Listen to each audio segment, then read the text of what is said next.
Hi. First of all, I would like to thank the organizers for inviting me to present recent results. In biological systems, the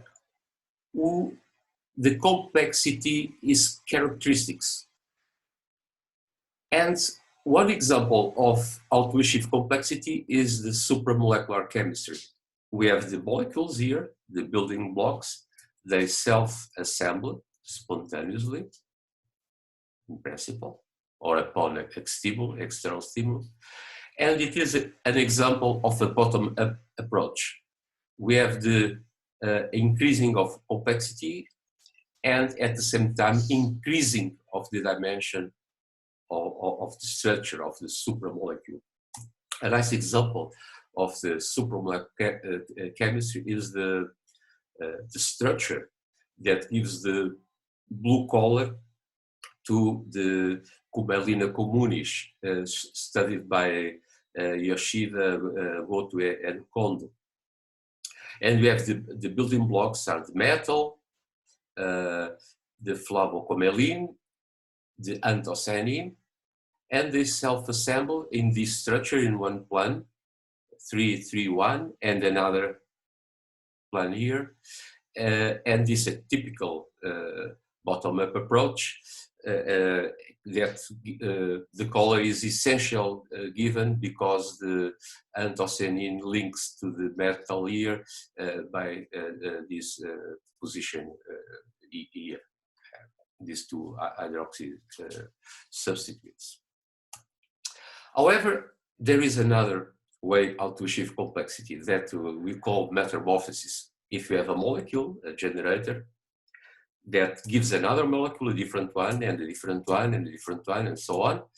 And everything takes place at the bottom, and the complexity is achieved not because the dimension increases, but because we have a great number of species. We can ask me, did we have practical systems illustrating this concept? Yes, of course, we have the flavulum molecules, the anthocyanins. Anthocyanins are always identified by the respective flavulum cation, and this could give rise to misunderstandings because anthocyanins are much more than flavulum cation.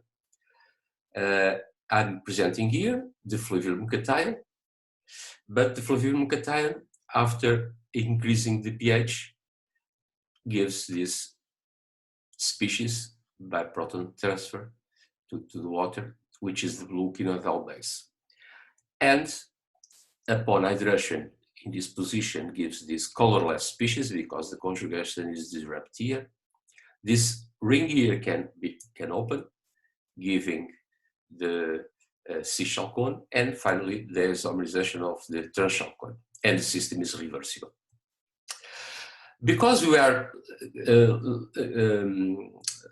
dealing with polyphenols, we have also other species that can deprotonate. It's a true network of species that, and you are able to calculate all these constants. There are two ways to represent these systems. The mole fraction distributions you see here, the flavulum cation, the amictal, cis-trans-chalcones, the quinoidal base, or something that we introduced a few years ago, the energy level diagrams. And you can see here that the acidic pH values, this is the stable species, and as here. When we increase the pH, usually we use stop flow by addition of base. We call this stop pH jump. When we do that,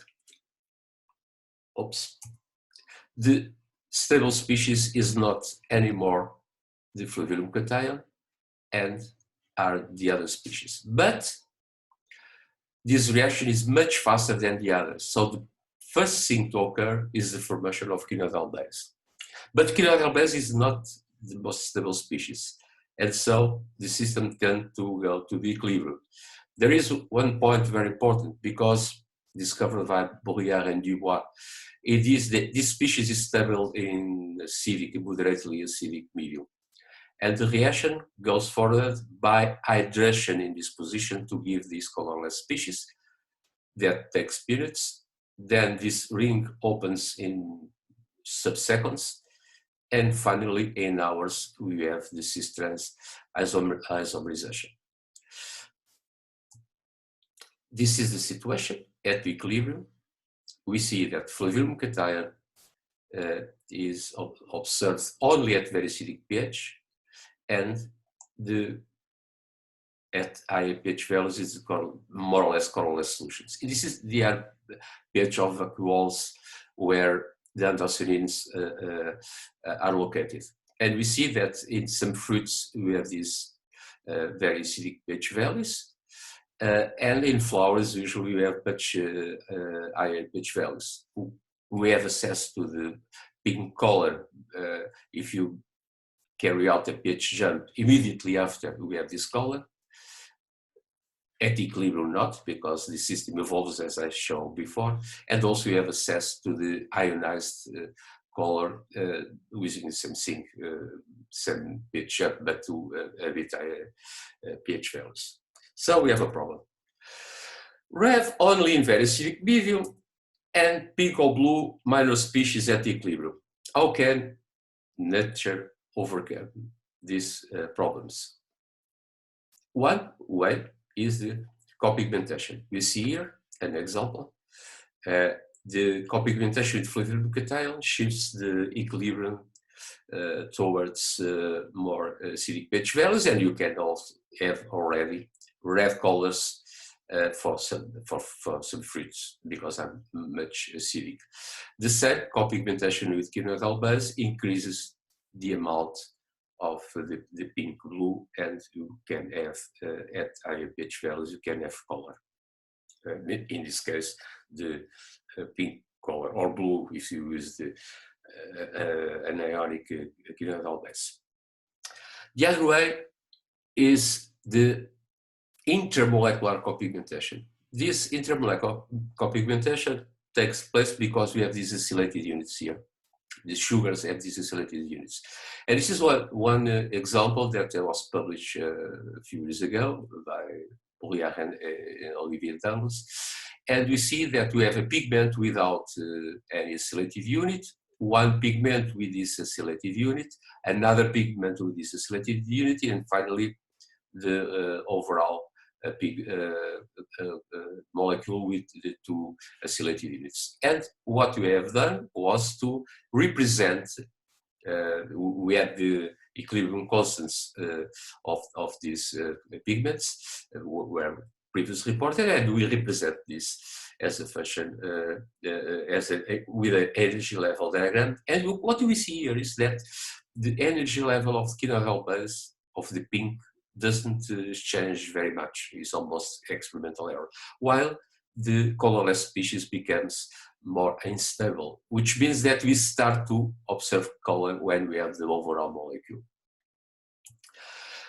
This, of course, we use first this energy level diagram with this compound, and only later we apply to the previous one, but by question of exposition, I decided to present the other first. In this case, we have this molecule. We see here we have three acylated units. We have one pigment without acylated units, another pigment with this with one acylated unit, and finally another one with two acylated units, and finally the overall molecule with three acylated units. What is interesting in this molecule? Gives the color to the morning glory. But there is one interesting thing. The buds have a pink color, while the flower a blue color, and the anthocyanin was the same as reported in this work. In this work, it was also reported another thing. The pH of the buds is more acidic than the pH of the flowers. This is around the pH 8 more or less, this 1 unit more or less. And what we have done was to represent the energy level diagram of these pigments. And what we see is that in this case, the quinoidal base becomes more stable. In the other case was around here, the amicatal, and in this case we have the most stable species already the colored species, which means that the number of acylated units is important. In 2 acylated units, if you pass from 2 to 3 acylated units, we have much more color. And now you use you can calculate all the equilibrium constants and represent the species here. We see fluvial cation, quinoidal base in this pH region, and ionized or anionic quinoidal base. Ionized was the ancient name. So we are here. If you have a pH around 7 something, we have the pink color. If you increase the pH, we have the blue color. So this is a nice example of physical chemistry. Is important to rationalize some properties of nature. Here I'm representing another system. This is the color that appears in liverworts, and it is a furanoflavulum compound. This is now the dyes that give color to mosses and ferns. The molecule is different. And finally, the anthocyanins. And what you see in common is that the system have exactly the same multistate.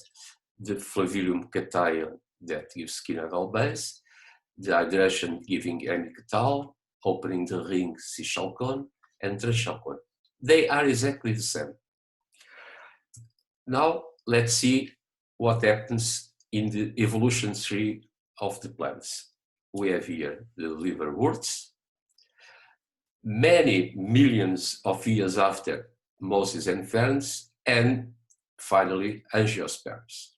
So the system that gives color evolve at the same time that the plants evolve. Studying better the system, we already report this work. We have here the same system. We prove that it's the same system. And an interesting thing is that the synthesis was made by my colleague and friend Jorge Parola and Afonso Arbirro. And from the trans-chalcone to the flavulum cation, in extremely drastic conditions, 100 degrees and 1 molar acidic, it takes 11 days to reach the complete transformation in flavulum cation, which means that the interconversion time is very slow. The colors that we have assessed are this here, almost for the flavulum cation yellow and reddish for the higher pH values. Now, what happens with the 3-dioxyanthocyanins? The kinetics is each much faster. You can see here.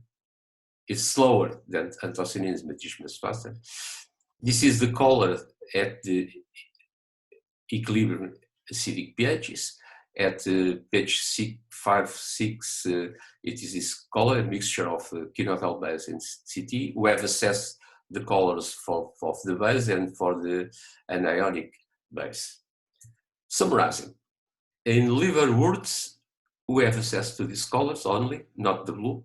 This is not a biological pH. And the system is very slow. Mosses and ferns are much faster, but don't have blue. And finally, only in angiosperms and flowers and fruits, essentially flowers, that we have access to the blue color. That's very important to the pollinization. Again, the concept of metamorphosis in biology. In biology, we have eggs, caterpillar, chrysalis, and butterfly. And you can have a perfect analogy. Flavulum cation, like the eggs, that after a pH jump gives the amicatal, that this one is transformed in cis-chalcone, and in trans-chalcone, with a reverse pH jump, we start with the same cycle. An example of this cycle was reported, we studied, when we have this 2' hydroxyflavulum in this position. It's not a natural compound, but a synthetic one. In this case, we have the normal equilibrium, but if you go to around pH 8, for example, the ionized trans-chalcone gives the flavanone. The flavanone is stable at this pH, around 8, and in acidic pH. If you change the pH to acidic, it's stable. But if you go to pH higher than 10, gives Ct2 minus. So summarizing this, we have the normal network. The amount of B amyctal and C-chalcone is very small, so basically this is the equilibrium. At pH 8.5, we form the flavanone. If you acidify, the flavanone is stable. If you basify, give Ct2 minus. Now, this is the concept of a timer with this compound here, with a metal in this position. We start here, pH 4, from the Ct. Activate the system with a pH jump to 8. When you do that, we form Ct minus. And Ct minus, as I showed before, starts the reaction to give flavulum. And this is our timer. The time starts to be counted. But you have, of course, it takes 1 hour more or less. We have to stop the timer. To stop the timer, we have to lock the system. To lock the system is go back to pH 4. So when you go back to pH 4, Ct minus is transformed in Ct, which is stable. And flavanone stays as it is. And now you can read our system, a mixture of Ct flavanone. We measure how much flavanone we have. Of course, it is a mono-exponential. We should not use the last times because don't have enough accuracy. But in the initial times, we can easily measure the time, taking into account how much flavanone was formed. Now we have to unlock our system to make to use it again. And to unlock, you go to pH 12 or 13, and when you do that, all Ct is transformed in Ct2 minus, and flavanone ionized or anionic goes spontaneously to Ct2 minus. It's relatively fast. It's very fast, this reaction. At the end, at this pH, you are here to prepare, reset, and prepare the system for another cycle. You just have to protonate to pH 4. Okay, that's all that I have in this presentation. I would like to thank my collaborators, co-workers in my group, in particular Nuno Basílio, Juan Mendoza, Alfonso Armija, and Jorge Parola, Vítor Freitas, Joana Oliveira, Luís Cruz in Porto, and Kobi Yoshida in Alemanha. Thank you.